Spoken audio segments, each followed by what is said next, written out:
Welcome to Keep the Hotel Empty. Today we've kept the hotel empty for Pastor Bill Lamorey. Bill, welcome. Thank you so much. I'm honored to be hanging out with you and doing this. And you can call me Bill. Yeah, from here on out, you're Bill. All right, perfect. So I got to disclose out of the gate, we were supposed to do another interview this morning, and that one fell through. Bill came to the door to potentially use the studio, and he wound up being one of our guests. So I love it when a plan comes together that you didn't even know you were making. No, absolutely. That was just hilarious. I told my wife what happened. She said, that's pretty cool. Some things are meant to happen. So I appreciate you taking the opportunity and looking forward to talking to you. Yes, absolutely. So I know you're about to release a book that you've been working quite hard on, but I know your story goes back quite a ways to tie in the relevancy of where you're at now.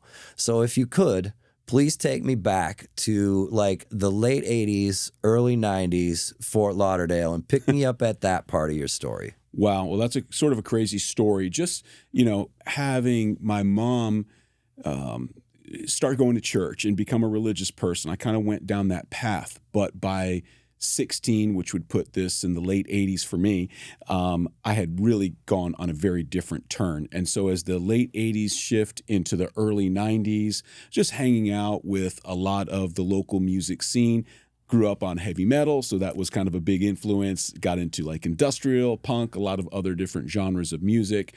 And music was a big part of my life. It still is a big part of my life. I love it. But that was really engulfing me. And drugs became a part of that season and that time of my life that eventually derailed me. But at that time, I thought I was still in control of that part of my life.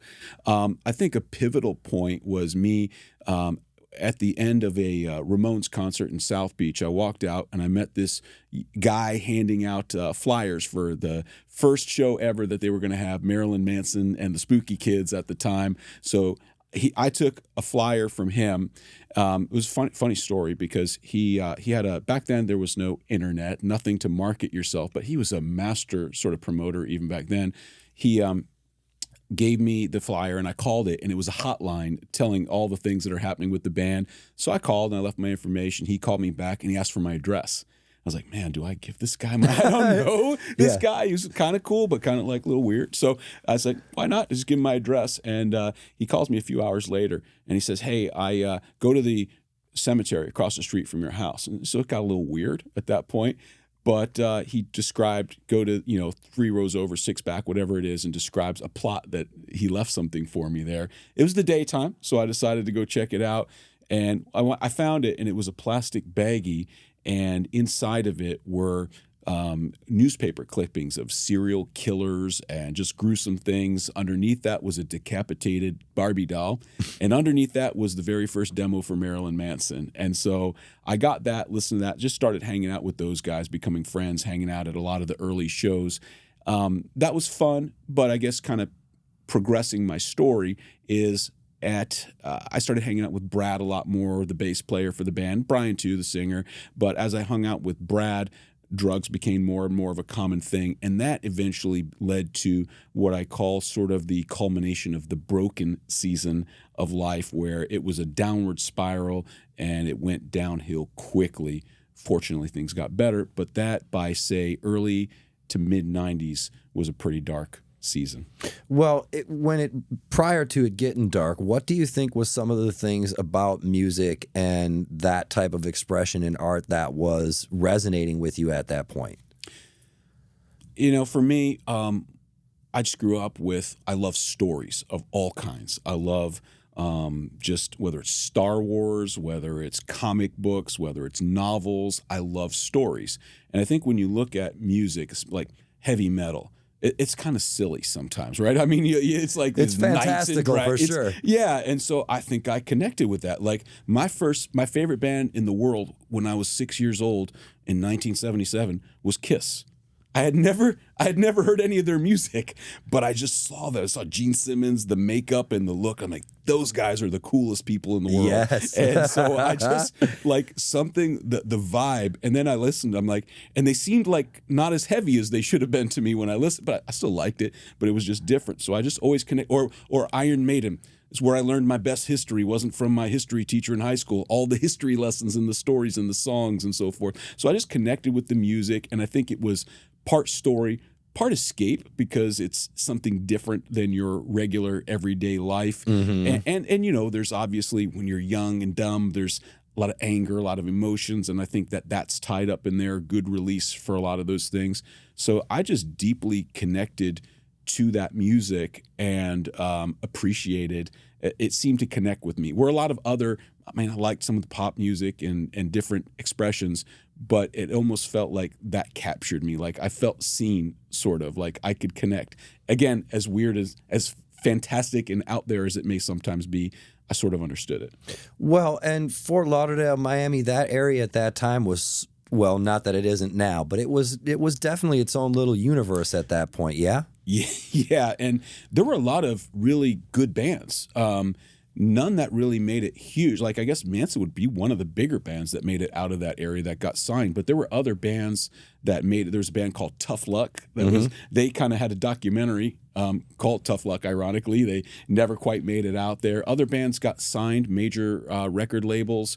And Saigon Kick was one of those that kind of had a hit. And but where are they? Just a lot didn't stick. A lot didn't have the longevity. But there was a pretty good music scene, like local clubs, and it was just a weird time in a crazy area, Miami, Fort Lauderdale, in that season. So there were a lot of good bands to always. Young Turk was another band that kind of had a record out on a major label, kind of didn't really go anywhere after that. So there was a lot of that, and there was the promise of a lot of bands kind of launching off. Obviously, it was no L.A. or a music hub like New York City like that, but there was a lot of talent that was coming out of there. So it was fun to be immersed in that. Yeah, there was a lot of that underbelly of being so far south, so far removed maybe. Yeah, and I don't know what it is. I mean, but it seemed there seemed to be a lot of creativity, a lot of bands that began to emerge. And again, some hit different various levels of success for whatever they defined it as. But as far as breaking out on a national level, there weren't that many. But there was enough to keep that area engrossed, entertained, and engaged. So it was fun. So yeah, you mentioned Brad, and I somewhat self-disclosed. I am a big Marilyn Manson fan. Was from the mid 90s. I actually got tattooed by someone who tattooed Marilyn Manson when he had won a battle of the bands in Southern Florida. Total by coincidence. So I do know some of that backstory, oddly enough, and I know that Brad, the Manson fans would know him as Gidget Gein, wrote a lot of those early songs, and he was a big part of that. And the reason why I'm touching on that and want to bring that up is because there is the part in this story in your arc where the art and this expression is a big part of it, but then the drugs and things start to take over. Talk to me a little bit about how the promise and the potential gets a bit skewed in that.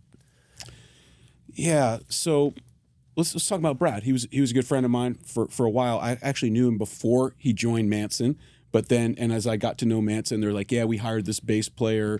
And I was like, oh, man, it's Brad. So it was kind of like a cool thing and a friend. And he did, as you said, he wrote a lot of the music. And it wasn't just that he wrote a lot of the music. I think he wrote a lot of their culture, the look, the aesthetic that they ended up being known by, in the early days at least, was kind of Spooky Kids era. The Spooky Kids era. The lunchbox, that was something he picked up. The spandex with the cutoff jeans over them, that kind of look. That was him bringing that kind of into the band. So he added, for a bass player, a lot more than people would typically. He wasn't even a bass player. He was a guitar player, but switched to bass to join the band when that position came available.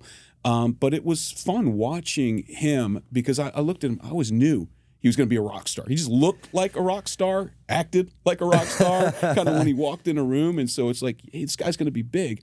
And you saw that happening. Like, if you were around at that time and saw Manson in those Battle of the Bands, you would see when they're on the headline, they're filling up the clubs. They're having all these people come. Like they knew how to market and promote themselves, and the music was good. It was kind of taking some of the better elements of some of the biggest styles, fusing that, and they had a good draw. I mean, the concept title of the band, is, you know, as a fan, is kind of intriguing and a fun way to kind of juxtapose two ideas and kind of just stick in your skull a little bit. So it was neat watching the upward trajectory. But then at the same time, watching Brad, who couldn't, and the inner working, being a part of that with them in my own life. I didn't have a band, but had a life. And so, but watching our own lives sort of disintegrate through heroin, through drug addiction, was was hard, and I share some of this in a couple of the chapters of the book that I have coming out. My time with Brad, my time with Marilyn Gidget, for those of you that know them along those lines. But for me, I guess watching, one of the hardest things with Brad, with Gidget, was when he actually got kicked out of the band, right, because of drug use. And for just a quick, for those that don't know, he entered rehab after an overdose, was brought back, and was in rehab, and I think it was like Christmas Eve or something like that, got a letter that he was no longer needed for the band, was kicked out of the band, and it was just this awful, dark period for him. Like he recorded on the first album, that's his music, his recordings on there, and yet he was kicked off right before everything that he had worked hard for was fulfilled. So it was just awful seeing that experience for him, and what a blow that was for him. Yeah, and is this like one of the first times in your life you're either by proxy or even starting to kind of firsthand experience what it's like when life is throwing these hard lefts? No, and I guess like... Thank you for sticking with us. We hope you're enjoying the episode.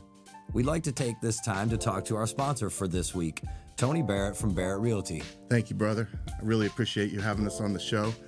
Barrett Realty has been in business for 20 years, and we are a boutique real estate company, and I look forward to servicing our community with people that want to buy and sell property. I think it's very important that we're out there advocating for personal property rights, and we want to be the people that you select when it comes to buying and selling homes. So please, if you're interested in buying or selling homes in Manatee, Sarasota, or surrounding counties, reach out to us at Barrett Realty at 941-745-9999 or brmovesyou.com.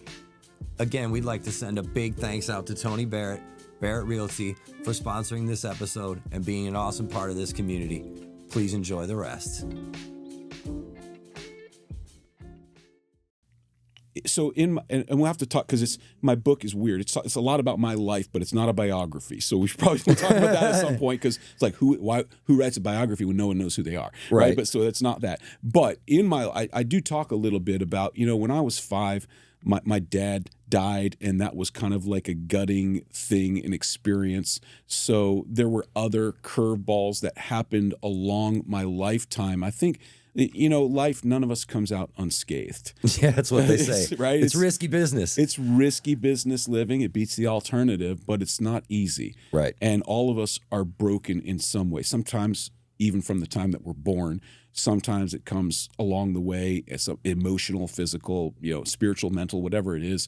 And we all experience that. So by that time, I had already experienced loss, grief, difficult things, gone through my own sort of depression, gone through my own addiction, and watching things slip out. So for me, I didn't have a real clear sense. I wasn't going to be a rock star. I kind of looked the part back then, but I knew I couldn't play. You put a guitar in my hand, I could still play Master of Puppets or something, but it's just the intro. I'm pretty bad. I can't really play much else. So that was never the thing, but I was like, what do I want to do? Writing was something that I wanted to do my whole life. Ironically, I'm only coming back to it now, but I did end up writing for music magazines locally with South Florida. I wrote Marilyn Manson's first interview for a local music magazine, did other things. So very cool. Yeah, so it's an interesting thing, but a lot of that began to break down, dropped out of college from President's List 4.0 one semester to all Fs because I just stopped going to class because I couldn't be bothered when you're in the middle of an addiction that's active like that to keep up doing things like homework, writing papers, going to classes. So I guess I had already experienced it in my life as well, but watching someone, it's just kind of a weird thing. You knew those guys or knew the story, so it's weird to see someone, and maybe you've seen this in your life, that you were close to, friends with, and all of a sudden they hit superstar status or they break out in a big way, and then their whole life changes, they're off to the next thing, and you're not. And so that was sort of my experience in all of this. I'd spent a few years kind of helping along, just being stage prop, helping out different ways. Brian called me his minister of misinformation because our propaganda campaigns that we did with the band. But all of a sudden, so it was, my loss was, I had been spending time helping, but what have I worked on in my life? You know, what's kind of, everything's kind of, there's nothing. Brad's was, I worked hard on this dream. I was right there at the door. Literally at the door. And then he was at death's door. And then boom, thank God he survived that time. But his dream died in that moment. Right. So at what point does it come to you to start trying to do inventory on yourself? So, the criminal justice system has a way of helping you with that. I know a lot of people have different views on criminal justice and drugs and the intersection of the two. But I think for me, getting arrested was a pivotal time. I was hanging out with a woman that I had met, and we'd got some drugs, and they were real strong, and they caused her to overdose. And I was in this moment watching her turning blue and fearful, like, is this woman going to live? And I did the right thing. I called 911, and I was like, I'm probably going to get in a lot of trouble, but like, I don't want this person to die. They saved her life. She was revived with Narcan, and praise God for that. However, I was arrested, taken in for felony possession, and that began an experience where I couldn't stay. Just because you're arrested and released on drug court probation and given a new chance, that's great. But if there's nothing changing internally in you, and you still have this bad habit without any sense of hope or change or transcendence, I don't think the criminal justice system or even the fear of consequences is necessarily enough to motivate you to change your behavior and move in a positive direction. All that to say, I couldn't stay clean, and I ended up doing like 60 days because I violated my probation, and I thought, like, I didn't see a way out. Like, they tried acupuncture. I'm like, oh, apparently I was just using the needles wrong, right? I need to put them in my ears. Yeah, right. If I put them in my ears, I'm going to be okay. But I tried a lot of different things, and it was finally, my mom. She's a single mom. I told you my dad died. She got remarried, but they were kind of duds. Her husband now's great, so for the record. But early in my life, growing up, and so she became a Christian, and she was sincere, and she wanted the best for me. As I said, I was going to church with her when I was younger, but when I got arrested, she says, "I'm only going to bond you out if you will go and enter this program. It's a Christian program." And so it's like after a few days, I gave up. I'm like, yes, I'll go. I'd love to go to this program. And so I went. And how old were you at this point? 22 the first time. And it took a couple years. It took me a few times of going back, because honestly, I went in with the wrong motivations. I wanted to just maybe clean up for a little while, get myself back together, and then do what I wanted to do. I wasn't there for what their centerpiece is sort of the spiritual side. I wasn't that interested. But over time, I really hit that fork in the road. And I remember one day looking, because places like that are always in one of two places. They're in the hoods or the woods, because most no one else wants them right in their neighborhood. So but this one was in the hood, and I look outside, and there's drug deals, there's prostitution, like all the crazy life you look on, and you look out the window, and it was kind of like a light comment. It was kind of weird, but it was a moment where I realized I have to choose. I could choose to kind of go back out to that window, to the drugs, to the shadiness out there, or I can move into the light that I'm hearing about. And I just kind of felt it was this weird moment. Like, I don't know everything about God, but I'm going to make this choice and make that connection. And I wish I could tell you from that moment on, it was just peaches and cream. Right. But it was a pivotal moment. It was a defining moment. And at that moment, I changed. I became a Christian, which is funny because ironically, I had made fun of. Even one of the side project bands with Marilyn Manson I came up was a fake Christian band we made. And so it was just like so I was eating a lot of humble pie, coming back to this thing I had pushed back hard against my entire life. What were those moments like? Of realizing you're kind of... The humble pie parts of the show. Because I have to imagine that in your time with the Making a Mockery or the side project band or any of that stuff, you had to have some conviction to that, even if it was just to poke the bear. Yeah, well, I think a lot of it is, so there's obvious flaws in religion, right? In Christianity and church, just like in most things, you can find obvious flaws. Sure. And the most obvious flaws are people. Because I was just going to say there's people involved. Because there's people involved. And so it's like that messes up everything. So, for example, when I went to church when I was young, there were some really cool people. Like, actually, now that I look back at it, genuine, generous people. But there were some people that were also shady, seedy, judgy, all kinds of things. And I used those, you hit a point, to become an excuse where I want to reject all of this because I might point to certain people. But you kind of, as you step back, eventually start to realize, well, maybe the reason they should be in church is because they're that way and they need the help to grow and transform. And maybe they haven't been going that much longer than you. And you're assuming that this is a product of 5-10 years of Christian faith when really they might be brand new to this themselves. Or maybe they never really took it seriously and they're just showing up because of whatever reason. So I guess it made me, the humble pie was forcing me to look at why did I want to push back from it, what was there that I didn't like. And it was some of the hypocrisy. It was some of the judgmental nature, that because when I started growing my hair out and it's like people talked about that, it's not really a big thing now, but back then it was, kind of weird. It was talked about. And I think a lot of those things were what my criticisms were based in. Some of it is, when you are a person of faith, there's things that you're supposed to now live by and aspire by. And I didn't want to do that. So it was partially rejecting some of that and using certain things as excuses for that. So I think I had to walk through, to your point about what were some of the objections, which one were valid and maybe I need to kind of keep an eye on, and which ones were more excuses. Right. Exactly. Because I think in anything, we have to justify our position. Whatever we end up as a Christian, Jewish, Muslim, atheist, agnostic, you need to defend it even to yourself. Even if you don't get on a podcast and talk about it, you need to be able to say, well, how can I stand behind this? And what is it that justifies my position, so to speak? So it was kind of undoing some of those things and saying, okay, well, why had I pushed back? So that was a good question. So when you first come into contact with the innate judginess that is part and parcel, at least in some corners of faith-based groups regardless, and the hypocrisy that is to some degree part and parcel of it too, because no one's perfect and we can't bat 1,000. How are you reconciling that in the onset with your old frame of mind that wanted to reject those things and now your new frame of mind that's trying to provide you some new freedom?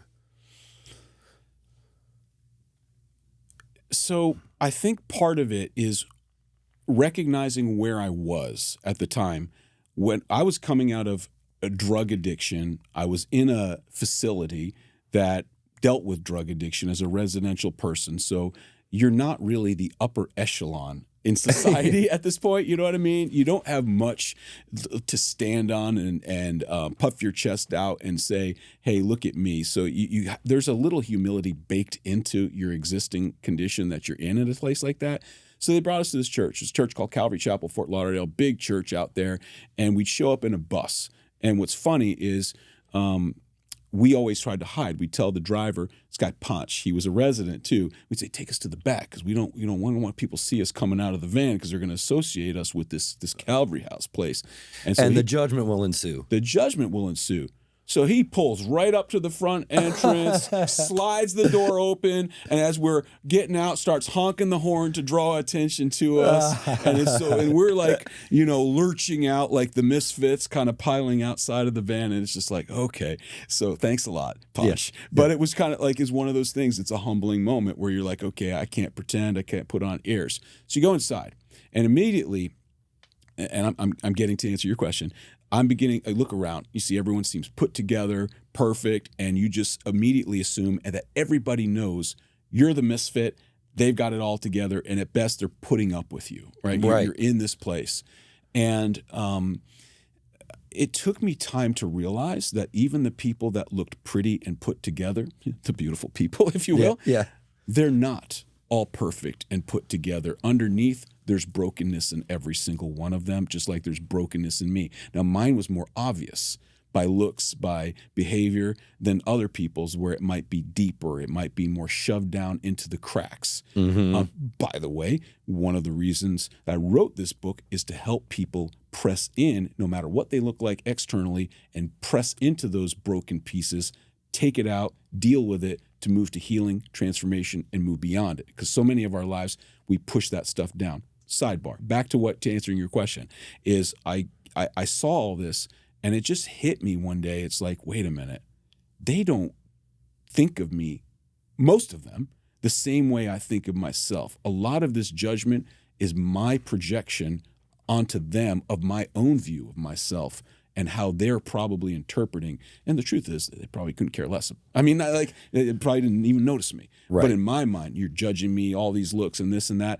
And so it took me time to realize they're just as flawed and just as broken as me. So even if they are judging me, what's that coming from? What happened in their life to put them in that place, to put them in that position?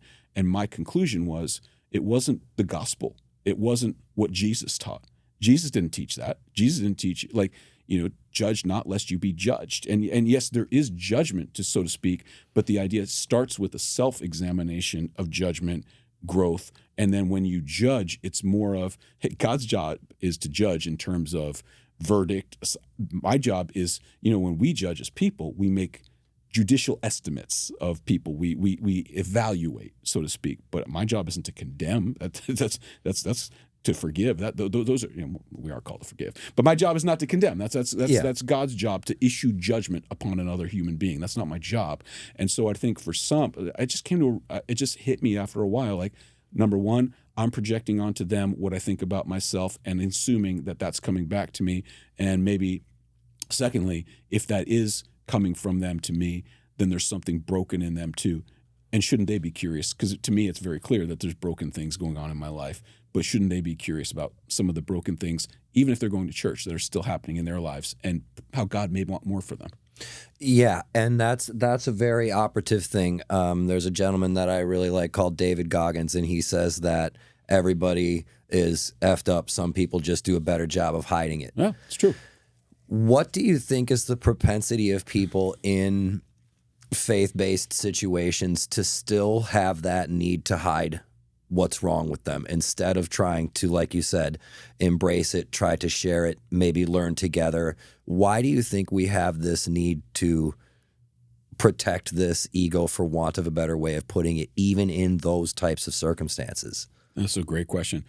There's a lot of things. One is the culture of any particular church. Culture is a powerful thing. Culture of a business, culture of an organization, a culture of a church could be, or could even be assumed to be, that you've got to have your stuff together. You have to have it together if you want to be considered a good member in standing. You want to be considered a leader in a church or a faith community. And so in those cases, we may have to pretend, or not have to pretend. We may think we have to pretend in order to keep up position and appearances, where if you actually, again, this is where I say the difference between cultural expectation and, say, for example, scriptural. The Bible says, confess your sins to one another. Now, why does it say that? Because it assumes you will sin. It assumes you will fall short. Now, it doesn't make excuses for that, but the idea is, in sharing with you, when I confess sort of my sin, it's not in the terms of like a Catholic priest where I'm confessing to you for forgiveness. It's bringing something from the darkness to the light. And when you bring it into the light, it loses its power over you. Going back all the way to addiction. You hide stuff like that. As long as you can, you hide addiction. It doesn't matter. It doesn't have to be substance abuse. It could be gambling, pornography. It could be drugs. It could be spending. It could be eating. Whatever it is, we tend to hide these things because they bring shame. They bring just reproach to us. And so we don't want our names, what we think of our names and reputations attached to those things. So we hide.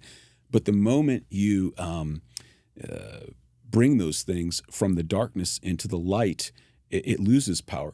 Funny, back to your buddy there, Marilyn Manson. I know you're a fan. I lost touch with a lot because I knew his old stuff, but I recently listened to one of his new singles, "Sick as Your Secrets," or something, as sick as the secrets within. Yeah. The whole idea is something they'd say in 12 steps, is that you're as sick as your secrets, and the idea is you keep these things inside of you, and they contaminate you. It's like they are radiating and just kind of giving you bad things. But if you bring it out into the light, then it loses its power. And I guess for some people, while that is so available, it's part of what I want to help people do. But the reason that would hesitate is, if I bring this out, what's Eric going to think of me? What's Seth going to think of me? How will I be judged and interpreted differently? Like even now, like this is many years in my past. But when I bring it up, people have a very different impression, for good or bad, than they did before they heard my story. I'm at the point where I don't care, because I look at it and say, it's not just my story, it's God's story. He took the brokenness, brought it through a season of redemption. And look, I'm still broken. We're all still broken in places. I don't mean it to say, hey, I'm a perfect product. Yeah. You are now interviewing. But my point is, if you go from where I was to where I am, it's like you could see there's been great healing, great transformation. There's still miles and miles to go.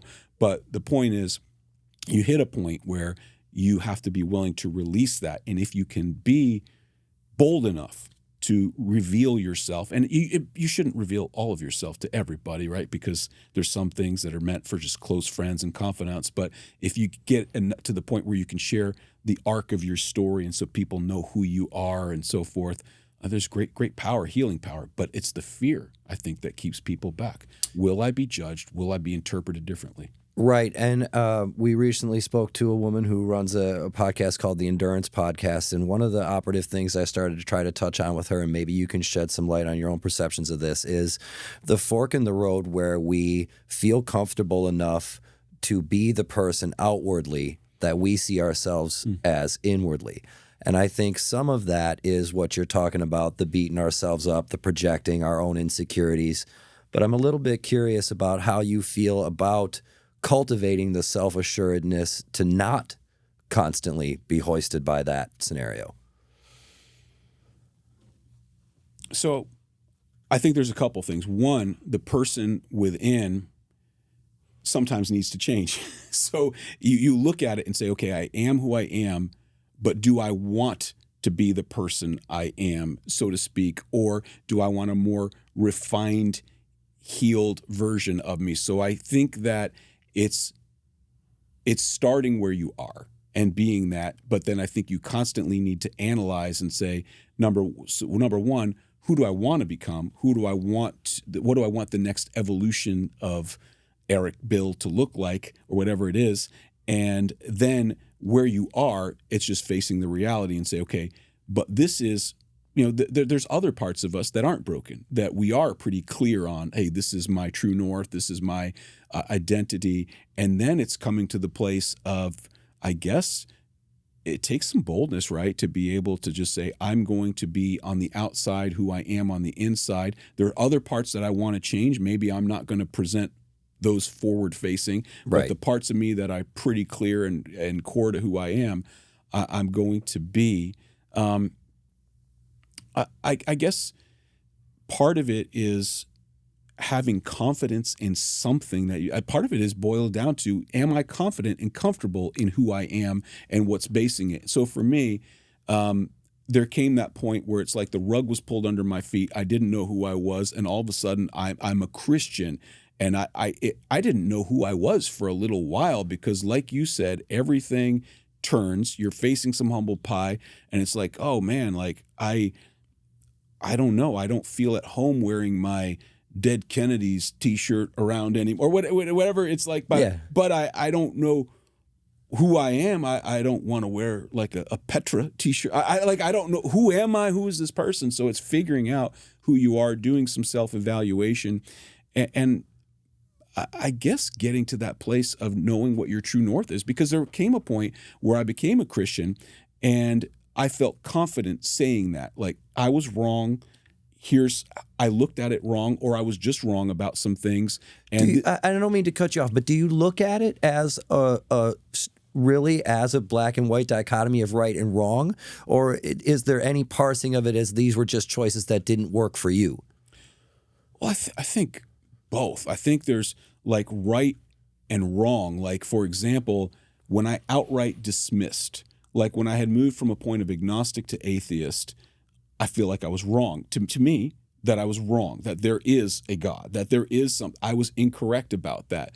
Now, the shades of gray, the nuance definitely came with how you interpret what does it look like then to be rightly connected to God? What does it look like to live out my faith in a community of other people also trying to do the same? What does it look like in different ways? So I guess just some funny experiences with this, like along the way. I went back to Fort Lauderdale and Squeeze, and I ended up, after I became a Christian, I walked through the club one day just to kind of, I don't know, I knew I didn't belong, sort of, like it just felt like weird because I wasn't drinking, I wasn't drugging, I was just like, I don't know what I'm doing here, but I'm just traipsing around. And I ran into our old buddy Brad, and like you could tell he'd been thinking about this. He's like, "Hey Bill, I heard you found Jesus," and I said, "Yeah," and then he says, "Man, I didn't know he was lost." And he just starts cracking up. And I was like, okay, you set me up for that one. And it was, we're laughing about it. So it's just kind of like, there's some of that humble pie because he's someone I would have probably mocked someone else with like that before. But now I'm on the receiving end of that. So it's, some of that is nuance. Some of that is becoming more comfortable again with who you are. And it's just perceptions.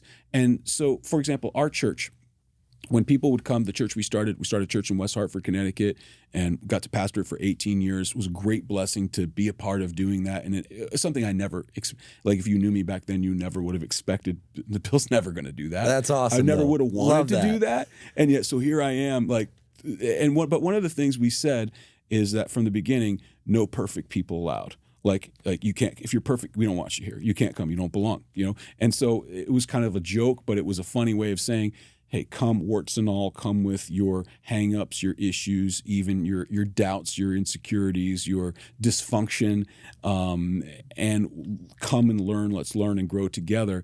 And I think that part of that is some of that, because some people are black and white about issues they don't need to be black and white about. Right. And for example, like theology on certain issues, doctrine in certain areas, I think there are black and whites. If you are a Christian, there are certain things you just believe, like salvation through Jesus. Like there's certain things that you believe.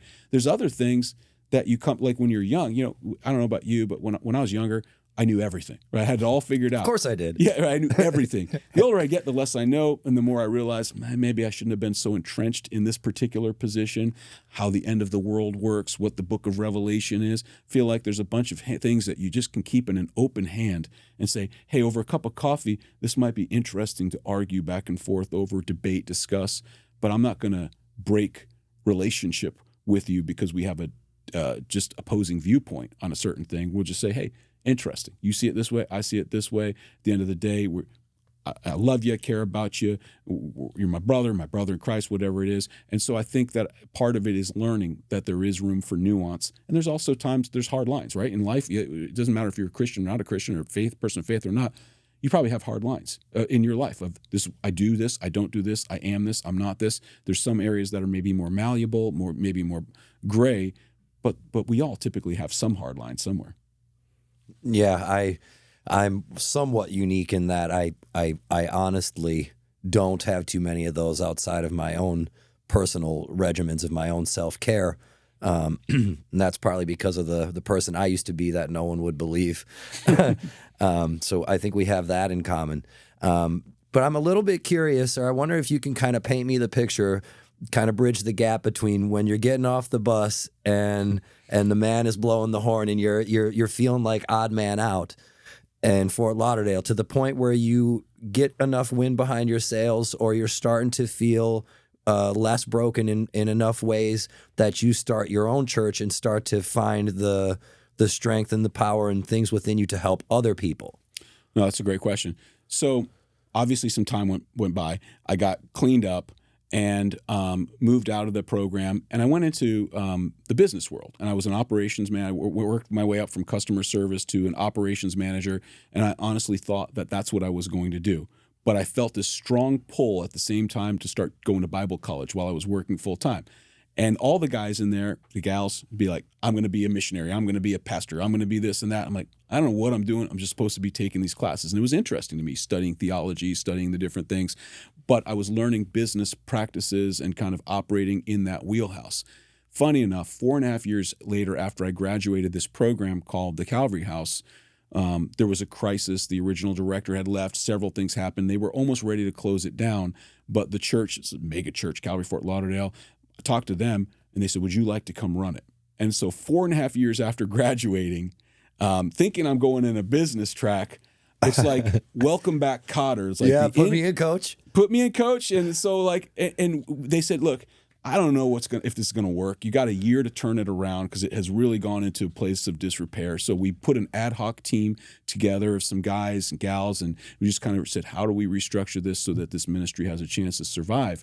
And it did, and it thrived. And so I was there for 3 years. And it was cool because I got to, in a sense, help save a ministry that helped save my life. So it was kind of a very rewarding thing. So awesome. Yeah, and it was like, wow, it's cool because addiction by its nature is a very selfish thing that you're destroying yourself, but you're destroying everyone around you in the process. And somehow can't see any of it. You can't see it at the time. You're like, hey, I'm the one with the problem. You should feel bad for me. It's like, so you're kind of delusional in the moment, right? But you wake up and like, oh, you got a lot of I'm sorries and amends to make later on, right? But so anyway, so time goes on, and then my friend in Miami asks me to come and be his executive pastor, which is funny. So God's taken me in redemptive circles. First, he takes me back to this place. Miami's where all my old pharmaceutical distributors used to be, where I'd go with Brad and others and go down to Miami. So now I'm going back to be an executive pastor at a church. A couple years later, I felt called back to my home state of Connecticut to start a church because Connecticut, New England's a very non-churched area. And I guess just time went by, and I realized that through the business skills that I had learned, along with sort of the theology of Bible college and the practical ministry, it fused together, and we got inspired, we got a vision, and moved in. Me and my wife and one daughter at the time, we got 3 now, came and started a church. And we worked hard, but God did amazing things. And the church grew from the 3 of us to, at the peak in our time there, over 600 people coming on Sunday mornings, which in New England's a miracle. Like I know here, it's a cute little church, but in New England, that's like a wild thing. And so it was super fulfilling to be able to be a part. And the entire time I kept thinking, how do we create an environment where people like me, as that kid that would have come in and feel ashamed, would feel comfortable coming in and doesn't feel judged? And I guess part of the way you do that is you share your story. Yes. This is my story. This is who I am. And right away, some people are going to judge you for that. But what you've done is you probably have them self-remove themselves because they're not going to really fit in too well if they're going to be super judgy. And then it helps accept other people that come in because they have a story too. And they look at it as a sense of shame. But I look at it as, you've got a great story in the making. You're in your heavily into your broken phase. But man, what about when you move to your sort of transformation healing phase? Like, it's not the end of your story if you keep moving. And so this, and it's so funny. And now I look at that and say, wow, that's sort of the arc of the book that I wrote, is a culmination of all of these things that I've learned along the way of wanting to help people and doing it in ministry environments, whether it be a recovery ministry, whether it be a church, and now saying, hey, I'd like to share this with other people because this is my experience. I don't know it all. I don't have it all figured out. I'm not the pastor expert that can come to you and just give you everything you need to know about everything, but I have a story, and I think stories are powerful. And again, I go back all the way to I love story. And so it's interesting to look at your own story and say, can that be a help to anybody? Right. Yeah, absolutely. You mentioned a good point. You're never lost if you keep moving. And sometimes that can be a really hard thing to tell yourself. And regardless if you're coming from places of addiction or other such demons, or you just have what looks like a normal life on the outside, but you're really feeling rudderless within, what do you think are some of the operative things that people tell themselves and can do to get to the point where they no longer feel rudderless or just like they're moving in a direction for the sake of moving and start to feel like we're moving with a specific direction?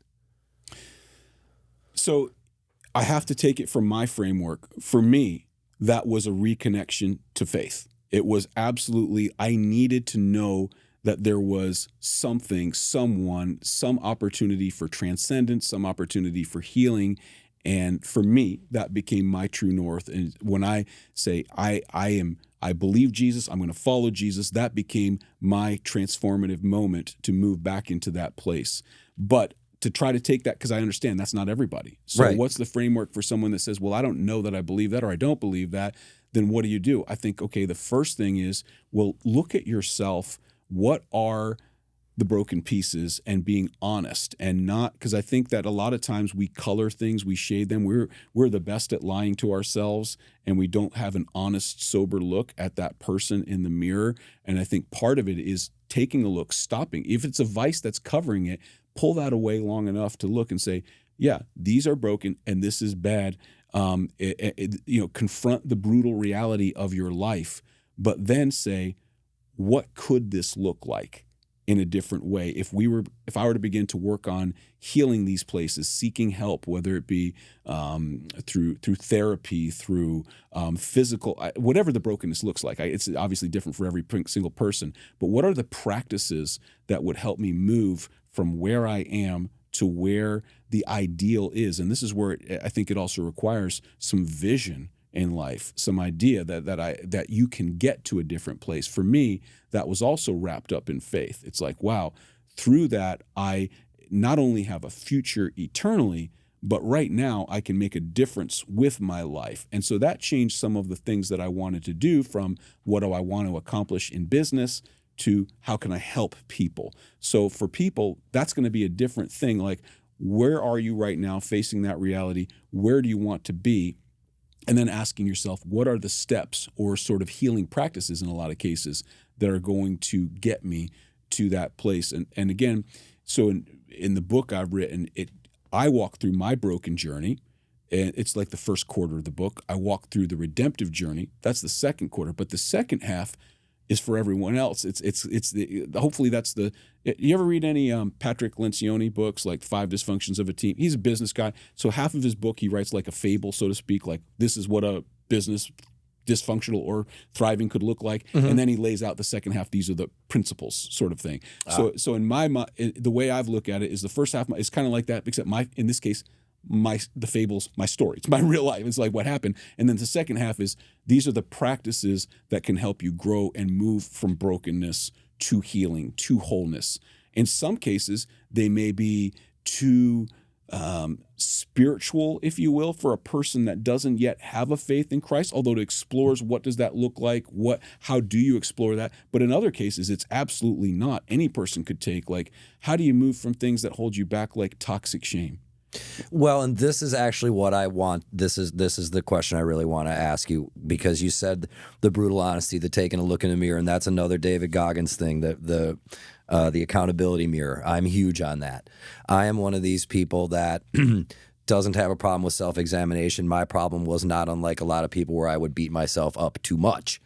But then the other end of that coin is the people, like you said, that can't have that honest discussion with themselves at all. What am I not doing that's in service to me right now that I could change? Mm-hmm. I'm very curious that is a thing people are afraid of. That brutal honesty to say to yourself, hey, I'm doing X, Y, and Z. I could do this better. Mm-hmm. I'm curious for people, and I have this from an outsider's perspective, so correct me if I'm wrong, but it seems to be that faith-based people can do that because of that thought that I'm protected for forever and ever, amen. I'm playing with house money, so to speak. I should be able to be honest with myself because I'm just here to be the best me. And I'm just playing with house money, and that's my real true goal. But for the rest of the people who maybe aren't faith-based, or their faith isn't that strong in them, and they have to come to look at themselves, warts and all, and then have that crossroads of, am I going to go out in the world and try to hide this, or am I going to own this right now and go out in the world as somebody new? I'm curious what your thoughts are on that operative moment where you have to first be honest with yourself. I think one of the biggest things so we talked about fear gets in the way, shame can get in the way. Right. But one of the things that gets in the way is comfort. And if you think about it, we will hide whatever we can hide, and we will gloss over the things that hold us back and not do the things that move us forward as long as we are comfortable. We are comfort creatures, and so we thrive on it. And so if I can maintain a life that's maybe not an exceptional life, but I'm comfortable enough, I have my little work, I have all these problems, but I can numb it out through enough television, enough music, enough drugs, enough alcohol, then we can stay comfortable. But you have to come to a place of discontent, of discomfort. And so in my case, it was again brokenness. It was, you hit a point where with drugs, for example, that's usually not a sustainable one. Like that's such an extreme that it'll kill you or bring you to your knees, to the point where I need to do something different. And so, as funny as it sounds, I'm almost glad in a sense that mine was that extreme, because it forced a fork in the road. Like, in your heart of heart, you don't have to be that smart to realize this isn't sustainable. Right. You may not know what to do about it, but you realize I can't. But even for the alcoholic, where it's a lot more socially acceptable, they can in their minds think it's sustainable for a lot longer than it is. Or other people can say, I can, through enough video games or and again, there's nothing wrong. I'm not judging any of those things. I'm saying when we use those things to escape, and I did that a lot of years of my life, and just not deal with it, then we just stay status quo. So I honestly think something needs to shake up the comfort. Something needs to shake up the sense that everything is fine. And we almost have to hit a place of brokenness, and that can look different for everybody. I might be more stubborn than you, and I might have to get hit a lot harder to change. I'll give you an example. You know, I talked a little bit beforehand about career change. So this year, I'm in a place of, after we left the church, it's like, okay, we were there, and long story about what brought my wife's health that kind of brought us back to Florida, away from the Northeast. But it left this conundrum, because I thought we were going to stay with the church until I retired, and then maybe we'd move back and hang out at the beach or whatever. Right. But all of a sudden, I've got another, 13, 15 years to work, and I'm not doing that anymore. So what do I do?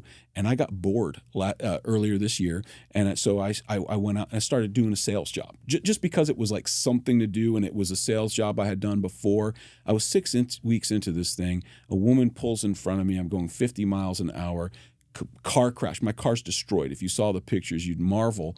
And I walked away from that, like, with just some minor hand injury, neck injury. But as soon as I walked out of that car, I knew, I'm like, this job's not for me. And it's not like I would say that in every situation, but it was like, I knew, it was kind of like, this is my Jonah moment. I've been running, and I've been trying. I want to be comfortable because I like being busy. I like being productive. I don't like sitting around. Yeah. I like doing stuff. And so this was something to do, but it's like, okay, but that's not. And so what happened is that was very brokenness that disrupted my comfort. And then it had me pursuing, okay, well, what are those things? And that eventually led to, a few months later, starting to write the book and kind of say, okay, well, these are some of the deeper things. And what if I died in that moment? What would I have regretted not doing? So it's like, I guess you can create your own moments, right? If you could sit down and say, if I were to die today, what would and I knew I was dying like in the next hour, what regrets would I have? I guess you can force an exercise. Maybe you don't have to come to that Well, this is the Stoic practice of memento mori. Yeah. So go through that exercise, right? And then begin to evaluate. So you can do that. I think just most people don't until they hit the wall. Yeah, we live in a weird time, seemingly, where we're disincentivized to do that. It seems like we're almost rewarded to try to be the best actors we can be. I think that's right. And again, all the things we talked about, it's uncomfortable to take off the masks, to lower the guards, and be real with who you are, even to yourself. And I think that's one of the biggest problems, is self-deception. We're so good at fooling ourselves. We lie best to ourselves. And so sometimes when we can wake up and recognize those, then we can get to those places of change and transformation. But again, it's usually the car crashes, not always literal, hopefully, but the figurative car crashes in life that we recognize and evaluate. Unfortunately, maybe I'd like to hear from your take on that. Does it take a car crash? Does it take a pivotal moment like that, or is it like through these Stoic practices can you just create that? Well, and that's one of the things I'm very curious about, and I like to ask people about. You know what I mean? Because it's either pushed by pain or pulled by a purpose, or vice versa. I don't know. Yeah. One of the two. I'm not entirely sure, and obviously I'm not entirely sure, but it is one of those things that I do like to ask people about, because it does seem to be infinitely idiosyncratic how people experience that. You know, you get close to it, you run away, or you get close to it and you dive in. You dive in and you do a little bit, and then it's uncomfortable, like you said, and you recoil. We're a little bit addicted to comfort zones now, and I get that. You know, I can only speak to my lifetime, obviously, but you know, with the chaos we all feel right now, I think it's been a good time to be a vice lately. Yeah. But I want to ask you one that's maybe kind of loaded and one that's kind of fun, and then we can get you out of here. My kind of loaded one is, you've seen multiple sides of the coin. Lots of people go on one side or the other, or once they get to one side of the coin, they completely denounce having been on the other one. You have a pretty good breadth of knowledge and a wonderful breadth of experience, it sounds like. If you could think of one thing that would be pivotal in changing some of the brokenness that we're riddled with now en masse, what would be one of the things you think we could do to kind of relieve ourselves from some of that? That is a good loaded question. Well, what's interesting is if you hear some of the biggest cultural leaders in our world talk about problems en masse, and that aren't even spiritual per se. I've heard people like Elon Musk say things like, I mourn the Christian culture or the values that underpinned culture that helped keep a lot of things together. Mm-hmm. So in other words, I don't know that he believes, I don't know that he's a Christian, but there was a set of frameworks and he listed a few of them, like the idea of a forgiveness, a redemption, and atonement. And he says, I miss that there was a culture that we all kind of connected to like that. And so for me, I'm like, man, you're so close, because to me, it's like the real thing is what would really do that. And I do. So, but let's take that aside. I think that one of the great things we've experienced is international, the world's become smaller thanks to the internet, thanks to being online, thanks to immigrate, all kinds of things. We have a cultural cross-contamination that has made things very interesting. Right. There is a detriment in a lot of our culture by eliminating, I think, a lot of the underpinnings of faith. We have also drifted, like, what are our common values? We hold almost nothing in common value together. Like when even like people come to the U.S., it's cool that we have like Little Italy, we have little pockets, and we love all those cultures. But where is the sort of common bond? Whether bonds of country, bonds of faith? And I think that's the thing. Like even like, so it's I don't know how to fix it. I'm just saying the dichotomy of tech, for example. Like when I was growing up, we were barbarians with television. You had to sit and watch 9 p.m. ABC or to 9:30, and if you missed it, you had to hope they replayed a rerun before the end of the season, like or maybe you recorded it or whatever. But now there's so many channels, there's so many non-traditional, there's podcasts, there's so many non-traditional things that we don't have very many common things. Like everyone then would talk about, hey, did you see that show last night? Yeah, like the whole world. And so we had a common thing. So we don't all go to church. We don't all go to, we don't watch the same things. We don't even see the same episode of Seinfeld anymore. No, we don't see the same episode of Seinfeld. So what are we coming together around? The cultural underpinnings of sort of Christianity that I understand we were never, say, a fully Christian nation, but there was a sort of culture that kind of brought ideas, redemption, things like that into there. So I feel like our blessing is our curse in a lot of ways. We have a lot of interesting, cool things, but we have a lot of things that are maybe holding us back. So I will say, back to the thought with Elon, I loved his thought that one of the things that we suffer from today is a lack of sometimes redemptive process. And I don't just mean in the faith. I mean, obviously in the faith, but in culture. I'm glad we're moving away from, we got to a period where, oh, I disagree with this person politically or culturally. Let's cancel that person. Let's get rid of that person. And I think that's one of the destructive things that happen, because at 100%. At the end of the day, people do dumb, bad things. But I still believe in redemption. Like there has to be a path, even if it's not a religious redemption. Can that person change? It doesn't mean they shouldn't experience consequence. It doesn't mean they shouldn't, if you say something stupid, have whatever backlash. But you get that. So I think there needs to be pathways of redemption and opportunities for people to be more open. And I sorry, you got me on this. This is a big thing. Yeah, this is a big thing for me. One of the things that I think has come to a detriment, and we need to overcome it, and I hope we will, is politics. And what I mean is when we grew up, people were always, they had politics. They had, Democrats, Republicans. They were always a thing. People always had their opinions. But I never saw someone base their identity on politics, the core of who they are, the way they do today. I'm a Democrat. I'm a Republican. I'm a Green Party. I'm whatever it is. I'm a libertarian. It's to their core. And to me, that has replaced religion, and I don't think for the better. And so, for example, when we look at why our culture is also so divided, it's because the partisan wedge, I love people that think differently than me, that have different beliefs on how the world should be run. We might, again, get heated. We might argue. I might think they're dumb about a certain issue, but I respect that they're actually intelligent people, that I care about them, that they're good people, that we're on the same team. We're on the same team. And what happened is when that culture was going wild, and I think it's pulling back a little bit, thank God, there was such pressure like, hey, if you're a celebrity, we need you to use your platform to push a political agenda. Right. Churches were even pushed. We rejected that at our church. We are apolitical. Any party you come, we're not pushing political parties because I think it's the most divisive thing. I'll tell you a funny moment where I cheered like crazy at Gillette Stadium. I never actually saw a Patriots game, but I saw Metallica play there a few years ago. Big fan of Metallica, right? And so I was there. James Hetfield gets up and he's like, hey, how many of you guys like rock and roll? And everyone's like, yeah, going crazy. Yeah. How many of you guys like Metallica? And everyone's going nuts. He's like, great.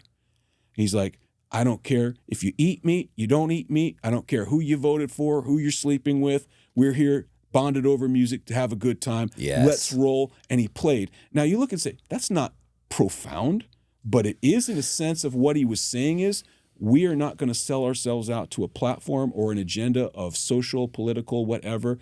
It's a safe place, just like we try to create in our church. It's a safe place where you can come. I don't care about any of that stuff, where you can gather. And I think that we as a culture need to get back to that place where the public square can be dominated by lots of different beliefs and opinions, and you still have a common core of care for your brother. Man, I mean, maybe that sounds naive, but I think the political identity has become just a virus in our culture. Yeah, tolerance has gone out the window, and we got to get some of that back. I'm with you there. Yeah. Well, and that's the environment we're trying to create here. So I very much resonate with you in that way. Awesome. Okay, so here's your fun one. Here's your easy one. If I gave you 10,000 billboards tomorrow to put all across the United States, and they all got to have one saying, one sentence, one something on it that you could share with everybody across the country, what's the one thing you want to say? This is going to be a selfless promotion, man. But, yeah, that's all good with me. It's your question. It's your fun one. They would say restofyourshow.com or therestofyourshow.com.